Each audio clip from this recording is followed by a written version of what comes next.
నమస్తే, welcome to great Andhra. మనతో పాటు ఉన్నారు సీనియర్ పొలిటికల్ అనలిస్ట్ జిఆర్ మహర్షి గారు. నమస్తే సార్. నమస్తే చందనగరం. సార్, చోడవరం టీడీపీ ఎమ్మెల్యే రాజు గారు చంద్రబాబుకే నేను నేరుగా చెప్పాను, ఈ పథకాలంతా ఇవ్వద్దు, ప్రజలు నిజంగా సోమరపోతులు అవుతున్నారు, బిర్యానీ ఫ్యామిలీ ప్యాకులు తెప్పించుకుని తింటున్నారు, లేకపోతే అనవసరంగా బట్టలు కొనుక్కుంటున్నారు, అంటే డబ్బులు ఇచ్చి ఊరికే వృధా ఖర్చులు పెట్టుకుంటున్నారు కానీ ఏదో ఉపయోగం కాదది అన్న తరహాలో చెప్తూ ఉన్నారు. డబ్బులు పథకాలు పంచడం అనేది వృధా అనేది ఆయన మాటల్లో. బహుశా అది ఏంటి, పథకాలు ఇవ్వకూడదు, సోమరిపోతులు చేయకూడదు అన్నది ముందు టీడీపీ కూడా చెప్పింది.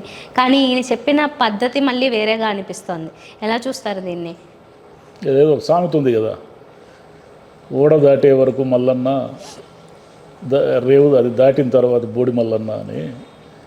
ఇప్పుడు ఈయన పథకాల పట్ల ఈయనకి ఉన్న అభిప్రాయాన్ని ఎలక్షన్ ముందే చెప్పి, అయ్యా చంద్రబాబు నాయుడు గారు ఇట్లా అంటున్నారు, ఈ పథకాలు ఇస్తామని, నా దృష్టిలో అయితే ఇవన్నీ వేస్ట్, నేనైతే పథకాలకు విరుద్ధము అని కనుక చెప్పుండి గెలిచుంటే అప్పుడు ఓకే.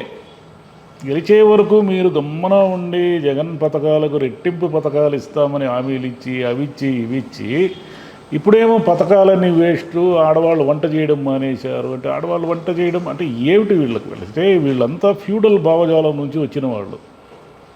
వీళ్ళు ఏమిటంటే మహిళల పట్ల రెస్పెక్ట్ లేదు వీళ్ళకి. బేసిక్గా మహిళ అంటే ఏమి, అవి వంట చేసుకుంటూ జీవించాలి, వంటింట్లోనే ఉండాలి. ఇక్కడ ఎక్కయ్యా మీరు డబ్బులు ఉన్నవాళ్ళు మీకు కుదురుతుంది, అందరికీ కుదరదు కదా. ఇప్పుడు అన్ని వర్గాల్లోనూ ఆడవాళ్ళు మగవాళ్ళు కలిసి పనిచేస్తే తప్ప సంసారం అంటే గడవలేని ఒక పరిస్థితి ఉంది.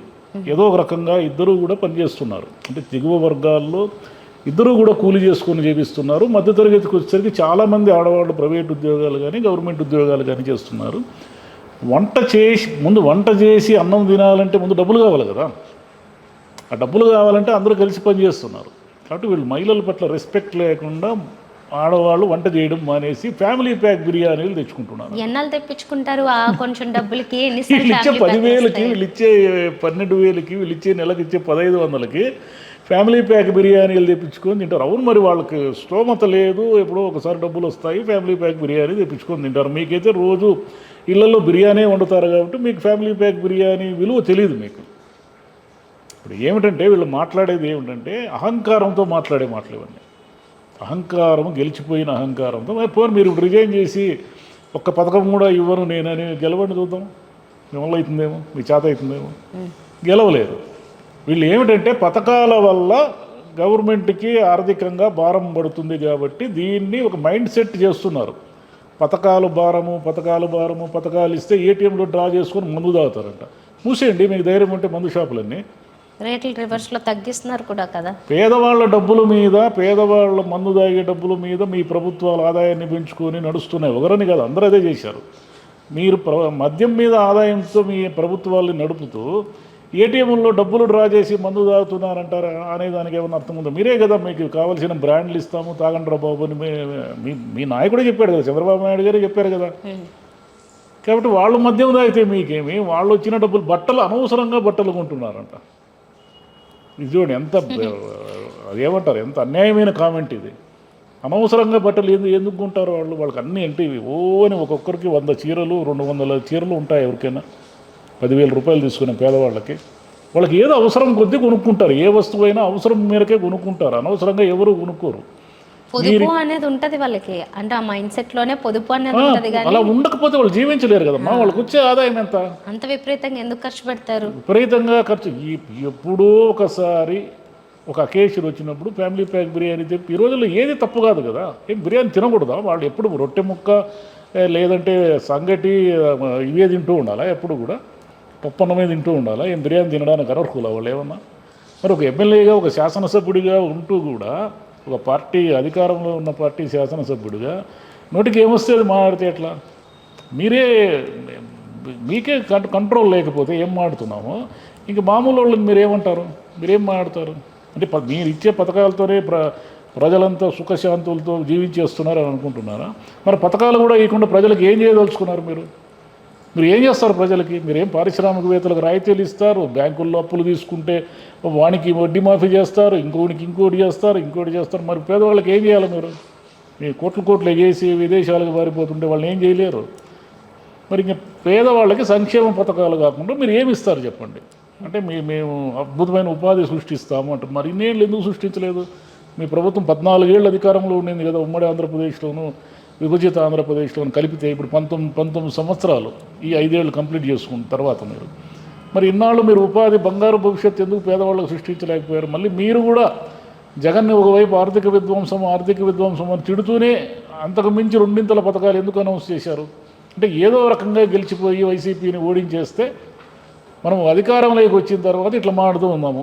చంద్రబాబు నాయుడు గారికి ఆయన చెప్పారంట, అయ్యా పథకాలన్నీ వేస్టు. అంటే వీళ్ళ ఉద్దేశం ఏమిటంటే అన్ని పథకాలు ఇచ్చినా జగన్కి ఓట్లు వేయకుండా ఓడించినారు కదా, రేపు మనల్ని కూడా ఓడిస్తారు కదా అనేది వీళ్ళ ఉద్దేశం. పథకాలు ఇచ్చినందుకు జగన్ను ఓడించలేదు, మీరు రెట్టింపు పథకాలు ఇస్తారన్నందుకు జనం ఆశపడ్డారు. మీరు అది కూడా గమనించాలి కదా. మీరు ఏమన్నారు, ఒక్కొక్కరికి 15,000, మీరే వీడియోలు ఉన్నాయి కదా, నీకు 15,000, నీకు 15,000, నీకు 10,000 అమ్మా, మీరు ఎంతమంది ఉన్నారు ఆడవాళ్ళు, మీరు 1,500 అని మీరే కదా లిస్టు చెప్పారు, మీ పార్టీ వాళ్ళే కదా.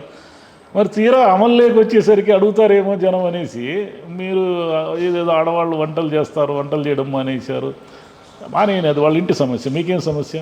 మీ ఇంట్లో అయితే వంట మనుషులు ఉంటారు, వంట వండుతూ ఉంటారు, మీరు ఎమ్మెల్యేలు, మీరు డబ్బులు ఉన్నవాళ్ళు కాబట్టి. మరి పేదవాళ్ళకి ఒక రోజన్నా వంటగది నుంచి రిలీఫ్ కాకూడదా? హోటల్ నుంచి వంటలే ఏకంగా మానేయడం అనేది అసలు చాలా సిల్లీ. ఎందుకంటే ఎలా మానేస్తారు వంట? అది 3 పూట్ల వంట చేయాలి కనీసం అన్నా. ఆ 3 పూట్లే ఎప్పుడో ఒకసారి ఓ బిర్యానీ తెప్పించుకుంటే దానికి మొత్తం ఇచ్చిన పథకాలన్నింటిలోంచి వాళ్ళు మొత్తం జల్సాగా మహిళల పట్ల గౌరవం లేకుండా మాట్లాడేది ఒక హౌస్ వైఫ్ కానీ లేదా ఒక వర్కింగ్ ఉమెన్ కానీ ఒక రోజులో ఎన్ని గంటలు కష్టపడుతున్నారో అతనికి తెలిస్తే అట్లా మాట్లాడరు. ఎందుకంటే వాళ్ళు ఎప్పుడూ 4:30-5 గంటలకు లేచి పిల్లల్ని రెడీ చేసి స్కూల్కి క్యారియర్లు కట్టించి మళ్ళీ తర్వాత ఉద్యోగాలకు పోయి సాయంత్రం మళ్ళీ వచ్చేసి పిల్లలకి వాళ్ళు ఏదో హోంవర్క్ చేయించి ఇవన్నీ చేయించి రాత్రి 11కో 12కో కానీ రెస్ట్ లేకుండా పనిచేసే మహిళలు ఎంతోమంది ఉన్నారు. ఈవెన్ హౌస్ వైఫ్స్ కూడా వాళ్ళ పరిస్థితి కూడా ఏం అద్భుతంగా ఏమీ లేదు. ఎందుకంటే ఇంట్లో ఎప్పుడు ఏదో పని చేసుకుంటూ ఉండాలి కదా, పిల్లలు ఉంటారు, భర్త ఉంటారు. ఇవన్నీ చేస్తూ ఉన్నప్పుడు ఎప్పుడో ఒకసారి ఒకరోజు రిలీఫ్ కోసము వంట మానేస్తే మీరు ఇచ్చిన పథకాల వల్ల వంట మానేశారని అంటున్నారే, ఇంతకంటే వాళ్ళ ఇంట్లో వాళ్ళు ఖండించాలి ఈ మాటల్ని, బయట వాళ్ళు. ముఖ్యంగా ఆయన ఇంట్లో ఉన్న ఆడవాళ్ళే మీరు మర్యాదగా మాట్లాడండి, ఇట్లా పద్ధతిగా మాట్లాడొద్దండి, మీరు ఈ చోడవరం శాసనసభ్యులు, మీరు అసెంబ్లీలో కూర్చొని ఇలా నోటికొచ్చింది మాట్లాడే తత్వం ఉంటే ఎట్లా మీకు తప్పు అని అనాలి. లేదంటే ఆయన క్షమాపణ అన్నా చెప్పాలి. అయ్యా ఏదో బుద్ధి లేకన్నానయా పొరపాటు ఏది మీరు ర్యాండమ్గా ఒక సర్వే చేయండి చూద్దాము. మీరు ఇచ్చిన పథకాలు మీకు ఇంకా ఇవ్వలేదు అనుకోండి, పథకాలు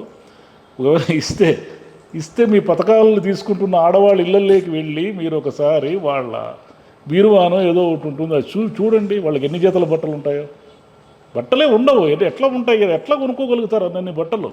ఒక అవసరమైన మేరకే కొనుక్కుంటారు అంతే తప్ప మీరు ఇచ్చిన 10,000తో వాళ్ళు వెళ్ళి ఓని షాపింగ్ చేసేసి బట్టలు కొనేసి అవి కొనేసి ఏమొస్తుందండి 10,000కి?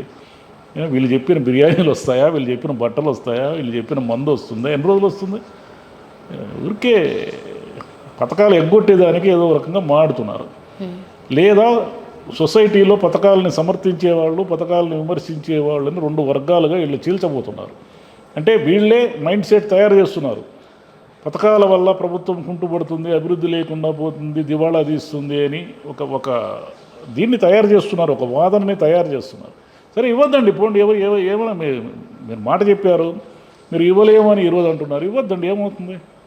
ఇవ్వకుండా ఎలక్షన్లు పోండి, నెక్స్ట్ 29 ఎలక్షన్లు పోండి, చూద్దాం. అదే సార్, ఆయన ఎమ్మెల్యేగా ఆయన బయటకు వచ్చి చెప్పడం వేరే, ఇంకా చుట్టూ ఉన్న వాళ్ళు చాలామంది యూట్యూబ్ల ద్వారా వీళ్ళు కూడా మొదట్లోనే మొదలుపెట్టారు, చంద్రబాబు గారు మీరు అభివృద్ధి చేయండి, ఇది ఇవ్వక్కర్లేదు, ఏం కాదు అని అంటే ప్రిపేర్ చేయడం అందరినీ, ఇటు ప్రజల్ని విమర్శించే వాళ్ళని కూడా విమర్శించకుండా ఆపే ప్రయత్నం అది. ఇప్పుడున్న పరిస్థితుల్లో హామీలు ఇచ్చిన ఏ ప్రభుత్వమైనా, నాట్ ఓన్లీ చంద్రబాబు నాయుడు గారు, రేవంత్ రెడ్డి గారు కావచ్చు, కర్ణాటక కావచ్చు, ఇంకో చోటు కావచ్చు, వీళ్ళు ఇచ్చిన హామీలను నెరవేర్చకుండా తూతూ మంత్రంగా చేసి నెక్స్ట్ ఎలక్షన్ ఫేస్ చేసే ధైర్యం వీళ్ళకి లేదు. వీళ్ళు ఏమైనా సరే ఏదో రకంగా పథకాలు ఇవ్వాల్సిందే. పథకాలు ఎగ్గొడితే మాత్రం ప్రజలు గమ్మున చూస్తూ ఉంటారు, ఊరికే మైండ్లో పెట్టుకుంటారు. ఇప్పుడు ఎవరు వచ్చి వీధుల్లోకి వచ్చి నిరసనలు ప్రదర్శనలు ఇవేం చేయరు కదా. సరే వీళ్ళు మోసం చేశారు కానీ నెక్స్ట్ ఎలక్షన్కి వస్తారు కదా, మళ్ళీ మన దగ్గరికి ఎక్కడ పోతారు వీళ్ళు రాకుండా వెయిట్ చేస్తూ ఉంటారు. Okay, right sir. ఏమో ఆయన మాటలను వెనక్కి తీసుకుంటున్నారో, కనీసం వాళ్ళ తరపున పోనీ ఇంకెవరన్నా వచ్చి క్షమాపణ చెప్తారో. అయ్యా మీరు పథకాలు ఇస్తారో ఇవ్వరో ఎగ్గొడతారో అదంతా అనవసరం, కానీ మహిళలను అట్లా మాట్లాడకండి. బేసిక్గా ఒక ఎమ్మెల్యేగా మీకు అది తగదు. కనీసం హట్ చేయకుండా ఉండండి. ఇకపోతే మీరు ఊరికే అదేమంటారు, ఇట్లాంటి అబ్యూజ్డ్ కామెంట్స్ చేయకండి. మీరు మీరు వంటింటికే పరిమితమైన ఆడవాళ్ళు ఏం లేరు ఇప్పుడు. ఎందుకంటే చాలా పనులు, చాలా ఉద్యోగాలు చేస్తే తప్ప జీవించలేని స్థితిలో చాలా వర్గాలు ఉన్నాయి. మీకు జరుగుతుందేమో, మీరు డబ్బులు ఉన్నవాళ్ళు కాబట్టి, అందరికీ జరగడం లేదు. Right sir, thank you sir. Thank you.